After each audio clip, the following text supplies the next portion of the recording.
l'ensemble des associations qui opèrent au niveau de la préfecture. Donc ce partenariat, voilà. C'est ce que je disais par rapport au partenariat public ONG. Donc nous l'avons initié avec l'ensemble de nos partenaires.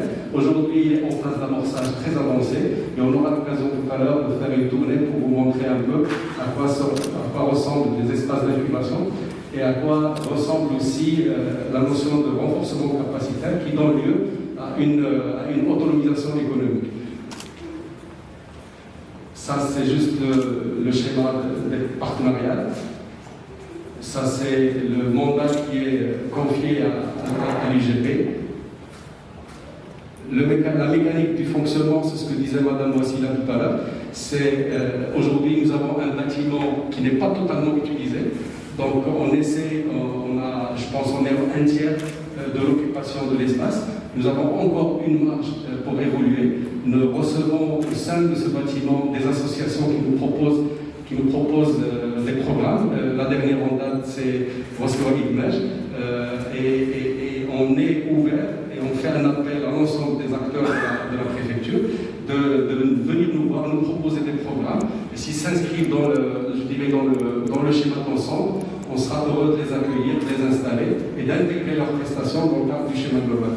Puis il y a le deuxième, c'est ce que disait Mme Wassila tout à l'heure, c'est que la plateforme, c'est un guichet unique, c'est un outil de convergence. La première étape, c'est l'écoute et l'orientation des jeunes.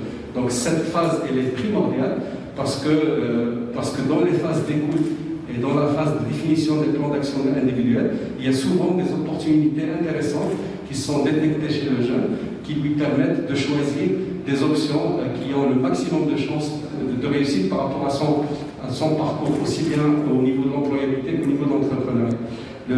Et puis sur la partie accompagnement, aujourd'hui, l'accompagnement post-création lorsqu'il s'agit d'un jeune porteur de projet, mais aussi lorsqu'il s'agit de jeunes qui, plutôt dans l'employabilité, où il faut juste accompagner pour avoir soit des stages, soit des CDI, soit des CDD. Et lorsqu'il s'agit d'auto-entrepreneurs aussi, on accompagne dans le cadre des journées portes ouvertes, avoir des commandes auprès d'entreprises qui sont actives au niveau du territoire. De Josso, on a mis en place des filtres très très exigeants lorsqu'il s'agit d'accompagner des porteurs de projets. Aujourd'hui, nous avons mis en place des jurys qui sont issus du secteur privé, des entrepreneurs, et c'est des jurys qui décident, qui ont plein pouvoir de décider de retenir ou pas un projet.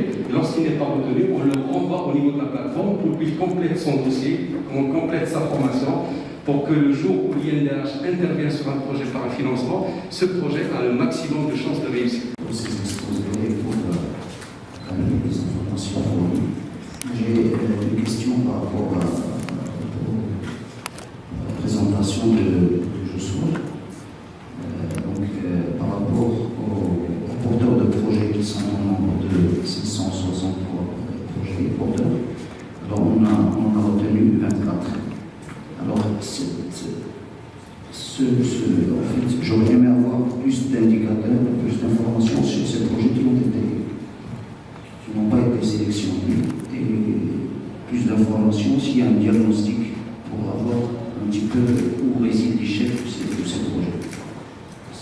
564 porteurs de projets, ce n'est pas des projets qu'on a évalués et écartés, c'est des intentions de projets, et par la suite, on reçoit les jeunes avec leur dossier. Donc nous, on gère des promotions de 60, soit 50 porteurs de projets, et ce n'est pas les 500. Les 500, lorsqu'ils se sont connectés, ils ont dit, nous, on est intéressés par l'axe entrepreneurial. Mais ils ne se sont pas encore présentés au niveau de la plateforme avec un projet concret. Ils sont comptabilisés comme étant dans l'intention d'entreprendre, ils ne sont pas venus avec un dossier qui va être analysé. Donc, on ne va pas comparer les 500 avec les 22 qui ont été retenus. Les 22 qui ont été retenus ont été faits sur la base de moins de 60 projets, parce que les jeunes sont venus avec des dossiers, ils ont suivi les formations avec la MAPEC, ils ont assisté ici aux séances d'information. Ce n'est pas le cas de beaucoup qui sont inscrits, qui sont dans les 500. Donc là, on a fait cette troisième promotion, et pour lancer la quatrième promotion, on va appeler ceux qui sont inscrits, les 560, pour voir quels sont ceux qui sont bien avancés dans leur réflexion et les inviter à venir. Donc on va faire l'exercice pour avoir 40, 50, et on va travailler sur les 40. Et à partir de là, on va sortir la quatrième promotion. Et c'est comme ça qu'on travaille au bout de la plateforme. Ce n'est pas les 500 qu'on a écartés, mais c'est les 500 qui ont exprimé l'intention. Je pense que la prochaine fois, on va formuler différemment pour que ce soit un principe. Donc, moi, j'aurais aimé de présenter le projet selon les trois axes. Madame vient de le présenter, le projet générateur de revenus, l'entrepreneuriat et l'agriculture solidaire. Parce que, à travers le dernier exposé, c'est des projets classiques. Je ne sais pas, est-ce qu'on peut. Peut-être on peut appeler ça entrepreneur de survie. Mais pour le deuxième axe, c'est l'innovation, la prise du risque, la créativité.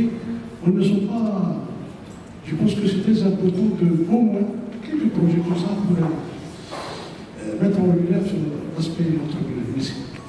Toute la partie économie sociale et solidaire, c'est un axe qui n'est pas concerné par Josso. Madame Wassila l'a présenté dans le cadre des axes qu'elle anime dans le cadre de la DAS, de l'INDH. Josso, ici, pour lequel il y a une unité de gestion, ne concerne que l'entrepreneuriat et l'employabilité. Donc tout ce qui est économie sociale et solidaire, les AGR, ce que vous appelez vous AGR, c'est pas traité ici. Madame Wassila peut-être apportera des clarifications par rapport à ce point. C'est normal que vous n'ayez pas des projets de cette nature. Nous, il y a des porteurs de projets, ils sont dans une logique d'autonomisation économique et il ne s'agit pas d'accélérer ou de favoriser des projets innovants. On favorise des projets d'autonomisation. Si on croise des projets innovants, ça va la classe, mais on ne les a pas encore ici. On ne les reçoit pas. Donc j'espère que d'ici quelques mois, on recevra des projets dans le digital, dans l'innovation, mais ce n'est pas exclu. Mais tout ce qu'on reçoit aujourd'hui, c'est ce type de projet. Vous avez raison, c'est des projets alimentaires, on va dire ça comme ça, mais c'est des projets viables qui permettent l'autonomisation économique. Vous aurez quelques témoignages tout à l'heure de jeunes qui ont réussi, ça fait déjà, ils ont bénéficié des subventions et aujourd'hui, c'est des jeunes entrepreneurs qui ont beaucoup de commandes, qui travaillent. On est vraiment sur ça. On aurait aimé être dans une incubation de start-up à très haute valeur ajoutée. Je pense qu'il y a d'autres structures qui le font. Mais ici, dans le cadre INDH pour Josso, on est dans la proximité la plus totale sur des projets de l'autonomisation. Voilà. Économie solidaire et sociale. Donc pour l'axe économie solidaire et sociale, l'étude d'identification des chaînes de valeur, il est en cours de validation. Donc une fois l'étude est terminée et validée, on va lancer un appel à projet qui va financer 50 AGR dans le cadre des AGR. Et pour l'entrepreneuriat, suivant les notes d'orientation qu'on reçoit de la coordination nationale, les projets qui sont éligibles, financement INDH, axe entrepreneuriat, ce sont des projets de survie.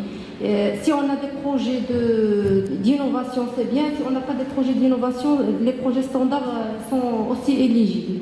Donc, c'est des projets viables.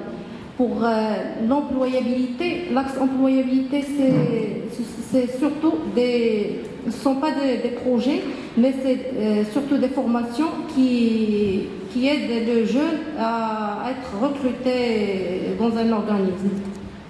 Les autres le fonds de calories, pour ça, etc., comme ça, pour quelques projets qui sont intéressants. Merci. Va être financé Intalaqa. Déjà, trois projets, on est en cours d'étudier leur dossier avec Crédit Agricole. Il concerne 3 projets financés par Intalaqa. Vous m'entendez? Bonjour, monsieur le gouvernement, mesdames et messieurs les directeurs. Je vous remercie pour l'invitation et je félicite l'équipe sur le choix des projets présentés aujourd'hui. Alors j'ai 2 questions. La première, par rapport au mode de communication sur ces initiatives vis-à-vis des cibles. Donc, comment vous ciblez les personnes, les candidats potentiels, d'une part. Et la deuxième question, elle concerne le profil des candidats. Au niveau éducation, est-ce que ce sont des personnes qui ont un diplôme, qui ont un niveau bac plus 5 ou une formation professionnelle? Parce qu'en fonction de ces 2 paramètres, on peut attirer un certain profil particulier. Donc, en fonction de la réponse, je propose de peut-être d'élargir à d'autres cibles afin d'attirer des porteurs de projets plus innovants, peut-être des ingénieurs. C'est pour ça que comme je n'ai pas évidemment de réponse, donc je ne voudrais pas imaginer des scénarios. Alors, très rapidement, juste par rapport à notre agence, donc notre objectif est d'améliorer les compétences dans le domaine du digital parmi nos prérogatives. Et on vient de lancer la semaine dernière une plateforme de formation en ligne qui s'appelle Academia Locmia, qui est ouverte aussi bien aux entrepreneurs qu'au grand public, qu'aux administrations. Donc, on est ouvert pour promouvoir cette plateforme auprès des porteurs de projets qui voudraient améliorer leurs compétences dans le digital, notamment dans la partie commercialisation, marketing, pour utiliser le digital, les réseaux sociaux et autres canaux de communication. Je vous remercie. Il y a une intérêt public, l'accès est ouvert, il est universel. Ceux qui ont 18-45 ans, quel que soit leur niveau de formation, sont accueillis, écoutés, accompagnés. Donc, deuxièmement, en termes de communication, c'est que nous avons un site internet, mais aussi des pages Facebook, WhatsApp, qui nous permettent de toucher les jeunes qui sont domiciliés dans le territoire. Parce que nous, on ne s'adresse pas en dehors de la préfecture, c'est donc, aujourd'hui, nous avons des partenariats avec des sites d'information locaux de la province et de temps en temps, on sort des communiqués pour informer de la présence de la plateforme et on reçoit tout le monde, on n'est pas sélectif. Effectivement, je dirais les jeunes qui viennent ici sont pour la plupart issus de la formation professionnelle. Et ceux qui ont eu des abandons scolaires, qui n'ont pas pu, on reçoit très rarement, on n'a jamais reçu par exemple des ingénieurs ici, on n'a jamais reçu des jeunes qui ont été formés à l'UIR ou ailleurs. Donc on est dans un niveau de formation bac, plus 2, et très rarement des gens qui ont aussi fait des masters. Donc c'est une cible presque par défaut. De par la nature de la plateforme, sa position géographique, mais c'est déjà une cible importante et intéressante. Je suppose que les ingénieurs, ils ont d'autres plateformes et d'autres schémas sur lesquels ils peuvent se greffer. Nous, on spécialisé par défaut dans ce type de ciblage. Par rapport à l'agence, bien entendu, on est très très ouvert à tout type de partenariat. Comme j'ai expliqué tout à l'heure, c'est un partenariat privé-public ONG. Donc, si vous pensez qu'on peut mettre en place un programme commun, les équipes de Joussol sont à votre disposition et on peut matérialiser ça par une convention avec la préfecture et avec les équipes de la place. Oui, on travaille sur ce projet, ça se voit à travers les statistiques et les réalisations. On a bien travaillé quand même. Je suis très content parce que 11% des projets sont de nature industrielle et commerce.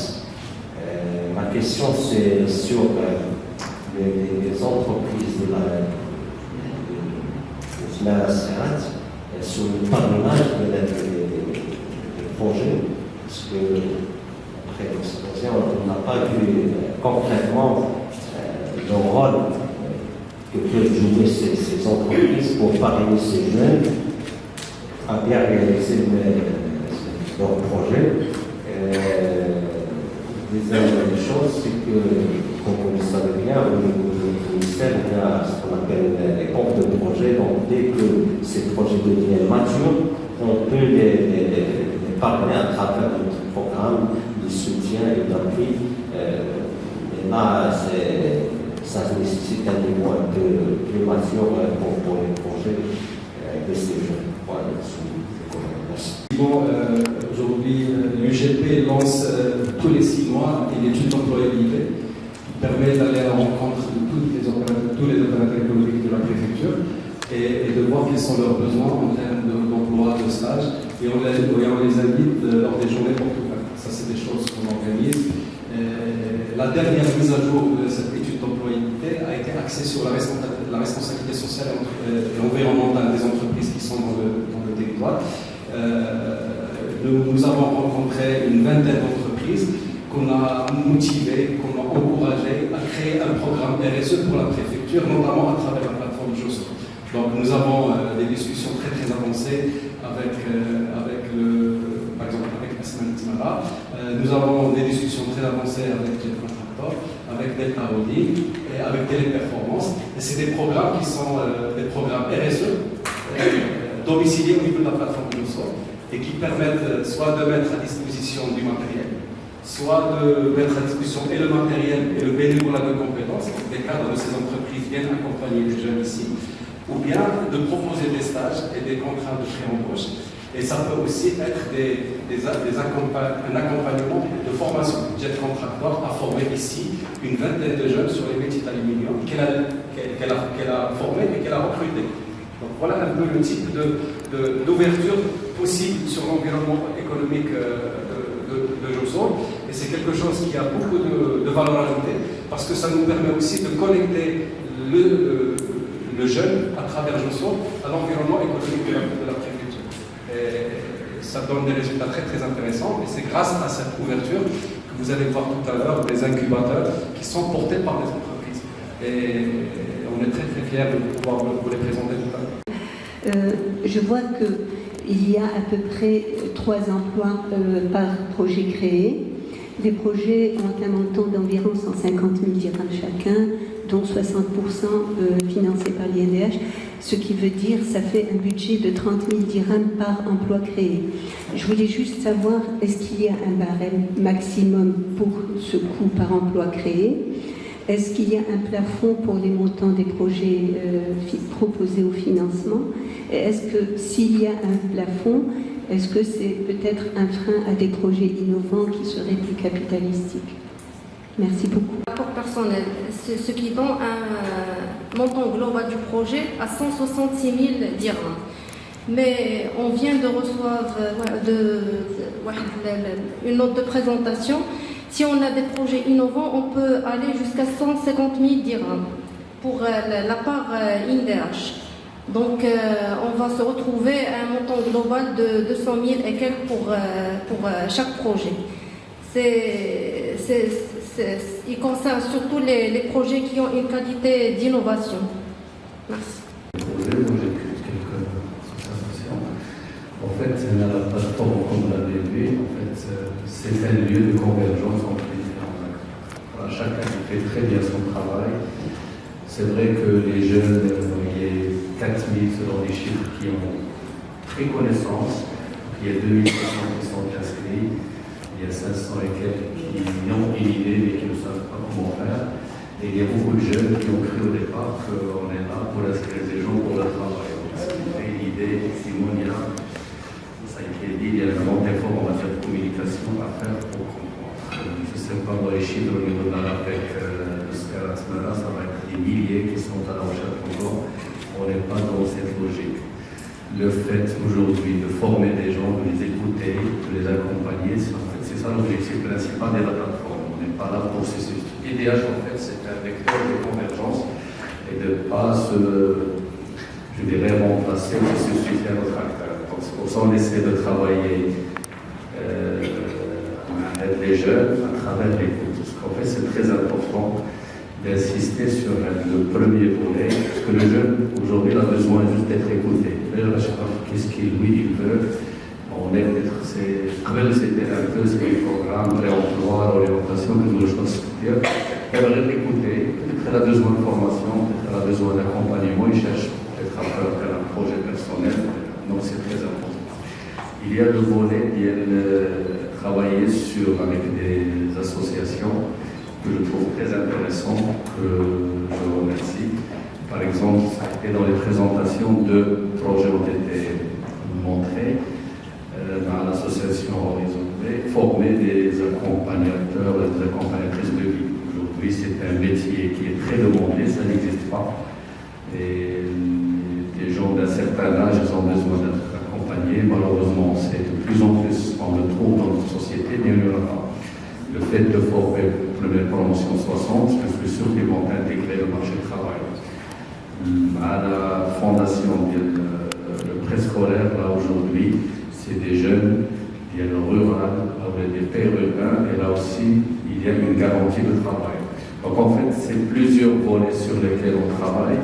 Effectivement, pour insérer, l'objectif, c'est pas insérer, je dirais, les jeunes, mais aider à insérer les jeunes.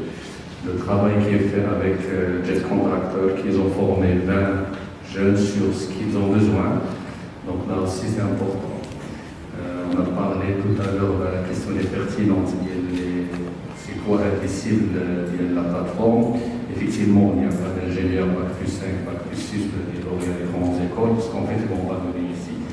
C'est des jeunes, mais en fait, avec les jeunes, il y a le besoin. On se rend compte aujourd'hui qu'il y a des besoins pour des petites formations, pour des plombiers, pour des soudeurs, pour des réparateurs, même en termes digital, je dirais, aujourd'hui, des réparateurs de téléphone, des installateurs. En fait, on le voit même chacun parmi nous, on n'en voit pas.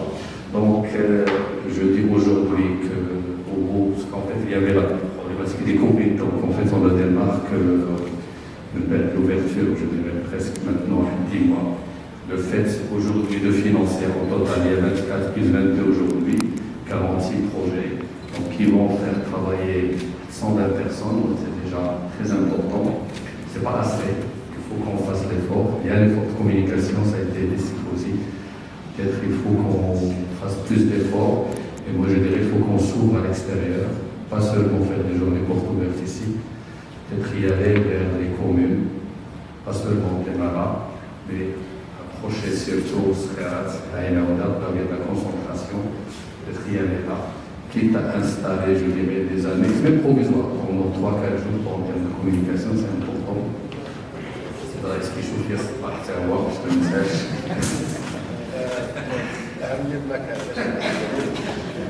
Là, moi je donne l'exemple, mais effectivement, il faut qu'on le fasse un peu partout, parce que c'est important. Il y a des besoins. Et puis, en fait, les jeunes ne savent pas. En fait, il y a un problème de communication. Il y a le problème, je dirais, de la localisation de la plateforme, il est un peu à l'écart. On a essayé de surmonter ce problème à travers la mise en place aujourd'hui d'un bus, mais le conseil préfectoral, si effectivement il est disponible. Là, effectivement, pour transporter les gens, surtout, parce qu'on a remarqué qu'il y a des jeunes, des filles, qui viennent avec l'éloignement. Donc, on a mis en place un bus aujourd'hui pour transporter les gens d'ici vers le centre de Tumara. Donc, ça permettra d'aider. Et même s'il y a des formations en fin d'après-midi, tout ça, donc le transport il est garanti, ça peut être une bonne chose. Mais je sais que les attentes sont énormes. Il y a beaucoup de choses à faire, mais bon, grâce aux apports de chacun de nous, il est responsable et chacun de nous peut apporter quelque chose. Donc on compte sur vous, mesdames et messieurs, pour faire chacun une petite chose pour effectivement faire avancer les choses.